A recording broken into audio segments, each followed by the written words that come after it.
बढ़ते दिन के साथ मुल्क में कोरोना के मामलों में इजाफा दर्ज किया जा रहा है। मुल्क में कोरोना के 35,000 से जायद नए मामलों की तस्दीक हुई है। गुज़श्ता 24 घंटों में कोरोना से 172 अमवात भी हुई है। वहीं इसी अरसे में 17,000 से जायद लोगों ने कोरोना को मात दी है। आदादोशुमार के मुताबिक मुल्क में कोरोना से 1,59,216 लोगों की मौत हो चुकी है। मुल्क में कोरोना के 2,52,364 मामले एक्टिव है। कोरोना के खिलाफ टीकाकारी मुहिम भी जारी है। अब तक 3,71,00,000 से ज्यादा लोगों को कोरोना के टीके लगाए जा चुके हैं।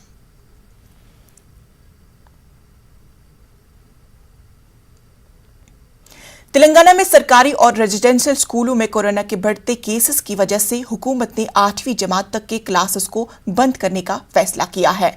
इसके अलावा रवां साल 8वीं जमात तक के सालाना इम्तिहानात भी मुनक्किद न करने का फैसला किया है। इस सिलसिले में बहुत जल्द सरकारी अहकामात जारी किए जाएंगे। पिछले 3 दिनों के दौरान रियासत भर में 200 से जायद सरकारी स्कूलों के तलबा और असातिज़ा कोरोना से मुतासर हुए हैं। मौजूदा हालात को देखते हुए हुकूमत ने स्कूलों को बंद करने का फैसला लिया है। कल असेंबली में अपने खिताब के दौरान वजीर आला ने कहा कि आइंदा 2-3 दिनों में इस मामले पर कतई फैसला लिया जाएगा।